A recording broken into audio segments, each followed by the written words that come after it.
आप लोग इतना जुल्म पाकिस्तान पर क्यों ढा रहे हैं? बेचारा मुल्क है, रोटी खाने के लिए उनके पास पैसे नहीं है, गधा बेच बेच कर इकॉनमी चल रही है और आप लोग उनको कूटे जा रहे हैं।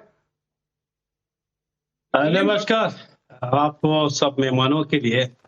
देखिए, पाकिस्तान अभी जो रो रहा है, पाकिस्तान 50 साल यही टूरिज्म अपने मुल्क में बना दिया और अफगानिस्तान में भेज दिया।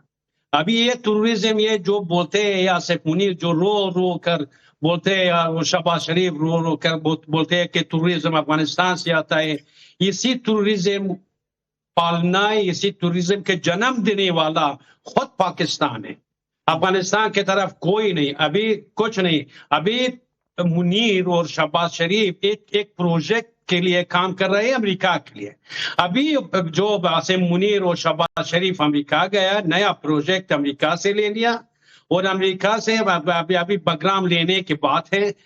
आसिम मुनीर और शहबाज शरीफ और पाकिस्तान जो ईसाई शैतानी प्रोजेक्ट के तहत ये सब कोशिश कर रहे हैं कि अमेरिका का बगराम लेने में अमेरिका का मदद करे। इसलिए ये सब प्रोजेक्ट बनाया, ये सब काम पाकिस्तान और ईसाई की तरफ से है। अफगानिस्तान कुछ नहीं, आजाद मुल्क है पालना। शिरजई साहब, वो एक आजाद मुल्क है, आप उनके पड़ोसी हैं। आप इतना क्यों गुस्सा हैं? आप इतना क्यों कूट रहे हैं? हमने तो सुना है कि वहां पर कई पोस्ट पर आपने कब्जा कर लिया है। तो इनके जवानों को एकदम लेटा लेटा कर दौड़ा दौड़ा कर मारा है, भगाया है आप लोगों ने। और भी करेंगे। अभी तक पाकिस्तानियों अफगानियों का ताकत नहीं देखा है। अगर हमारे पास टेक्नोलॉजी नहीं, ताकत और ईमान बहुत ज्यादा है, हमारे पास हिम्मत बहुत ज्यादा है। मोहब्बत की बात करते थे, वो कहते थे कि हमको तालिबान अच्छा लगता है, और आप कह रहे हैं कि और कूटेंगे। कितना कूटेंगे? कूट के क्या चटनी बना देंगे? वो चटनी भी बनाएंगे। और साथ साथ ये मैंने पहले बोला, ये टूरिज्म ये पाकिस्तान का पैदावार है।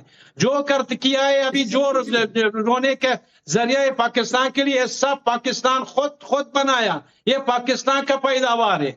अभी जो रो रहा है, ये भी पाकिस्तान खुद ये टूरिज्म केस किया था, ये टूरिज्म पाला अपने दामन में, अपनी मुल्क में। अभी इसी टूरिज्म वजह बन गया खुद पाकिस्तान। और ये एक बात मत भूलिए कि इसी प्रोजेक्ट में ईसाई बहुत शैतानी प्लानिंग कर रहा है, और अपनी फायदे के लिए और अमेरिका के फायदे के लिए एक प्रोजेक्ट के तहत ये सब काम चल रहा है। बासित अली और मेजर नदीम आपको जवाब देना चाहते हैं। आप दोनों जवाब देना चाहते हैं शेरजई साहब को, लेकिन मैं एक सवाल जोड़ देता हूं कि जब खाने को दाने नहीं होते हैं तो कोई भी मुल्क ये सोचता है कि हम अपनी इकॉनमी को बढ़ाएं। मैं आप लोगों की मजबूरी भी समझ सकता हूं कि गधा इकॉनमी कैसे बढ़ेगी, लेकिन अभी तो आप लोगों को पता है कि हिंदुस्तान आपके साथ नहीं है। आप लोगों को पता है कि जिस चीन को आप लोग अपना पिताजी समझते थे, उसने भी अपना दामन छुड़ा लिया है। अमेरिका के साथ जाते हैं, कटोरा लेकर चिपकते हैं, वो भी झटक देता है, मार देता है पीछे से लात। मेजर साहब, कम से कम ये अपने भाईचारे को तो जिंदा रखते, इधर हमला करके अपने आप को और आप लोग कुटवा रहे हैं। देखिए, मैंने पहले भी प्रोग्राम में कहा था ये अपने भाई को कि ये अफगानिस्तान के नहीं है, ये तालिबान नहीं है, इनके पास कलमा तैयबा वाला झंडा नहीं है, ये नॉर्दर्न अलायंस के एजेंट हैं, और इस वक्त ये भारत में बैठे हुए हैं और ये बात करते हैं ईमान की। तो ईमान का इनसे दूर तक ताल्लुक नहीं है, क्योंकि ये आरएसएस हिंदू तवा जहनियत के साथ बैठे हुए हैं। और लेकिन मार तो आपको तालिबान ही रहा है ना, मार तो आपको तालिबान रहा है ना मेजर साहब। मेजर नदीम, तालिबान ही मार रहा है कि नहीं मार रहा है, कि खुद आपके आर्मी के जवान एक दूसरे को मार रहे हैं? इजाजत दे दीजिए। इनका मकबरा भी किसी मंदिर में बनेगा। दूसरी बात, हम जो ये गधे एक्सपोर्ट कर रहे हैं ना, ये गधे आ रहे कूट रहा है तो अच्छा लग महसूस कर रहे हैं आप लोग, फख्र महसूस कर रहे हैं कि भाई हमने तो बड़ा किया, अब देखो बेटा बड़ा हो गया है तो कुएं में धकेल दे रहा है। आप सबक सीखिए इस चीज से। ये जो मुत्तकी साहब को आप एंटरटेन कर रहे हैं, आपकी खवातीन में वहां खौफ व हिरास है। ओ भाई, क्या कर रहे हैं? ये तो देवबंद गए। हमारे मुल्क में तो कॉमन ग्राउंड था। हमारे यहाँ 85% देवबंदी तबका है। उसके बावजूद आपने खुद बताया कि इनकी हमने कैसे मेहमान नवाजी की, और आज ये एहसान फरामोश नमक हराम क्या कर रहे हैं? यही तालिबान करीब 40 साल आपके मुल्क में रहा। ये तालिबान आपने बनाया, यही मुत्तकी आपने बनाया। तालिबान पाकिस्तान में था और पाकिस्तान के फायदे में काम कर रहा था। अफगानिस्तान के लिए तालिबान अच्छा है। अभी जो पाकिस्तान में तालिबान बन गया, अभी तालिबान बोल रहा है पूरा हो गया। अगर अफगानिस्तान के लिए भी तालिब बुरा है और पाकिस्तान का तालिब भी बद। आज का तालिब इससे आप लोग डरे जब भी ये अब्दुल्ला और ये इनसे डरे आप तालिबान का सपोर्ट किया, अब्दुल्ला हामिद किरजई, ये सारे नमक हराम एहसान फरामोश लोग हैं। विद्या भाई, ये तालिबान आप इनको एंटरटेन ना करें। तालिबान अच्छा था, अभी तालिबान पूरा नमक हराम है। हमारे देश में नमक हराम लोग हैं। हमारे देश में हम लोगों को ये पूछना नहीं पड़ता है किसी से कि हम किसको एंटरटेन करें। जब हम लोगों को लगता है अमेरिका को एंटरटेन करना है तो करते हैं, नहीं तो हमारे प्रधानमंत्री फोन भी नहीं उठाते। ये नमक हराम जब हमको लगता है चीन को एंटरटेन करना है तो करते हैं, नहीं तो बात करने के लिए टेबल पर भी नहीं बिठाते हैं। हमारा मुल्क बहुत सशक्त है सर, कहां मुकाबला कर रहे हैं? हम तो बाप है ना, हम बाप हैं, आपको पता है। भी हमारे भाई हैं, ये लोग नहीं हैं। हम तो ये जो नॉर्दर्न अलायंस है, देखिए बाप होने के नाते अब्दुल्ला वाले और ये जो मेजर नदीम बाप होने के नाते अब उनका बेटा जो है वहाँ, हम आप लोगों के साथ होते, लेकिन इतने नालायक निकले, आप लोग इतने नालायक निकले कि आप लोगों ने अपने ही मुल्क का बेड़ा गर्क कर दिया। अभी भी डरते हैं। अल्हम्दुलिल्लाह न्यूक्लियर पावर है, न्यूक्लियर पावर है। कोई एक क्लिप दिखा दे जिससे फैंस शूटी हुई हो, कोई एक क्लिप दिखा दे जिससे फैंस शूटी हुई हो। फैंस हमारी बॉर्डर पर फैंस है। आप जो टेक्नोलॉजी के साथ अफगानिस्तान लोग से डरते हैं। अब्दुल्ला वाला ये नॉर्दर्न अलायंस का है। इसको बोलो कलमा तैयबा वाला रखे ना झंडा, कलमा तैयबा वाला झंडा रखे ना। ये क्यों नहीं रख रहा? अगर ये तालिबान का इतना हामी है तो कलमा तैयबा का झंडा रखे। इस बहाने से ये मुसलमान तो हो जाएगा, इस बहाने से इसकी शक्ल में कोई नूर तो हो जाएगा, इस बहाने से ये मंदिर से बच जाएगा।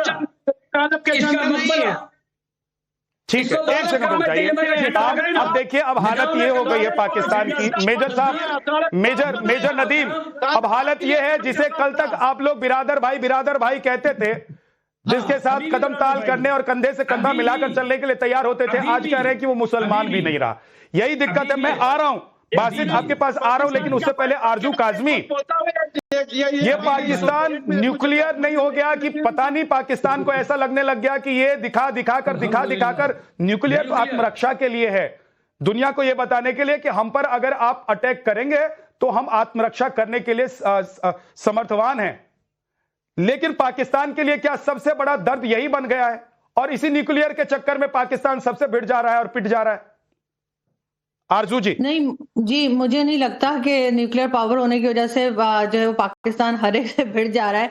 लेकिन ये जरूर है कि सबसे पहली बात तो ये कि हमने अफगानिस्तान के ऊपर कोई एहसान नहीं किया और ना ही अफगानिस्तान के लोग नमक हराम है।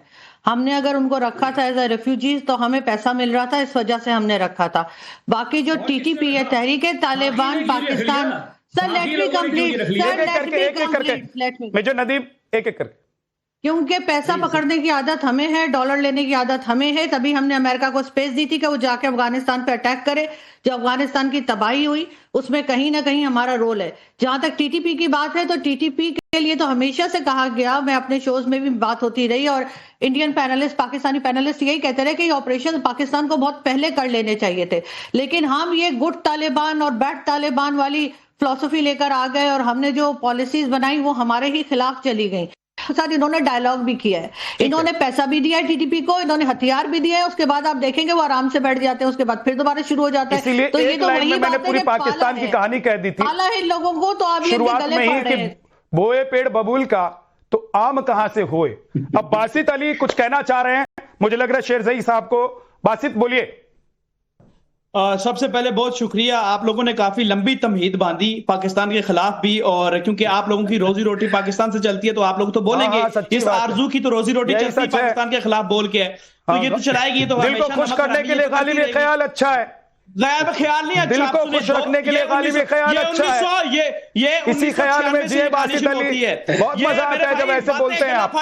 गला फाड़ने से कुछ नहीं होता। मेरी बासित अली, बहुत मजा आता है। हम गला नहीं फाड़ते, हम तो वहां घुसकर फाड़ कर आ जाते हैं जहां तक आप सोच नहीं पाते हैं। कुछ नहीं है, सुन लें। 1996 में हम तीसरा मुल्क थे, हम तीसरा मुल्क थे जो इसने अफगानिस्तान के तालिबान को एक्सेप्ट किया, इनकी हुकूमत एक्सेप्ट की। भारत ने अपने सफारतकारों को वापस बुलाया 1996 में। अफगानिस्तान से तब ताल्लुकात तोड़े। 2021 में आपने अफगानिस्तान के साथ ताल्लुक तोड़े। आज आपके जब पाकिस्तान और इनके आपस में मसाइल हुए, आप इनकी दोस्ती के चक्कर में पड़ गए। चापलूसी कर रहे हैं। बासित अली, बासित अली, बासित अली, बासित अली, सुनिए बासित अली, क्यों सुनूं मैं? एक सेकंड रुक जाइए। सुनो बासित अली, सुनिए बासित अली, अब आपने बासित अली टेप रिकॉर्डर की तरफ मत बचिए। सुनिए, हमारे अफगानिस्तान से कैसे ताल्लुक हैं, हमारे ताल्लुकात अमेरिका से कैसे, हमारे ताल्लुकात चीन से कैसे हैं? इससे आपका देश चलता है? इससे आपका देश चलता है क्या? कश्मीर ना ले जाएं। अरे बासित अली, इससे आपका देश चलता है क्या?